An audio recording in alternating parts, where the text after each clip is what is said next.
আমি এই ল্যাপটপের ভিতর আগামী 7 দিন কাটানোর চেষ্টা করব। আমাকে বন্ধ করে দাও। আশা করছি এই 7 দিন আমি তাছাড়া হব না।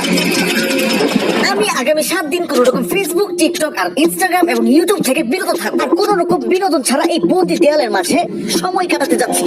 যেহেতু এটা সাইকোলজিক্যালি ডেঞ্জারাস, আর তাই পাবনার অভিজ্ঞ ডাক্তারের মাধ্যমে আমাকে মনিটরিং করা হচ্ছে। আমি ডক্টর কেরামত আলী বিগত 5 বছর যাবত পাবনায় কাটিয়েছি।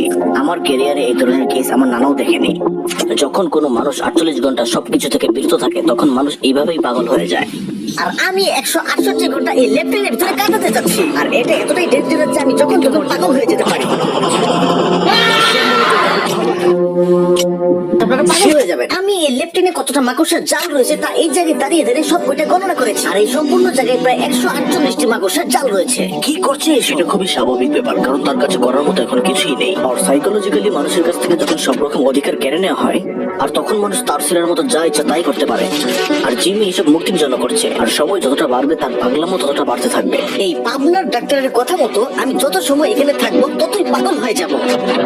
আর আমার মনে হচ্ছে আমি এখানে 18 ঘন্টা কাটিয়ে ফেলেছি। আরে ও কি বলছে এসব? ও মাত্র 15 ঘন্টা কাটিয়েছে, আর সে বলছে সে কিনা এখানে 18 ঘন্টা কাটিয়ে ফেলেছে। হ্যাঁ, এটা খুব কমন একটা ব্যাপার। সে এখান থেকে বের হওয়ার জন্য অনেক তিরিং বিরিং করছে। আমি কাটিয়ে ফেলেছি কোন রকম 15 ঘন্টা, আর সেটা কোন রকম মানুষের যোগাযোগ ছাড়া। তবে এই মুহূর্তে আমার মনটা শুধু টিকটক টিকটক করছে, তার সাথে ফেসবুক ফেসবুক করছে, এমনকি ইউটিউব ইউটিউব করছে। আমার শুধু জানতে ইচ্ছে করছে, না জানি কোন ফ্রেন্ড আমাকে। আমি পরের কয়েক ঘন্টা ঘুমিয়ে কাটিয়ে দেওয়ার জন্য সিদ্ধান্ত নিলাম। আর ঠিক 24 ঘন্টা পর যখন আমি ঘুম থেকে জাগি, আমার মানসিক অবস্থা একেবারে নরমাল ছিল না। সে এখন মক্কেল হয়ে গেছে। এটা আমার জন্য অনেক কষ্টকর হয়ে গেছে।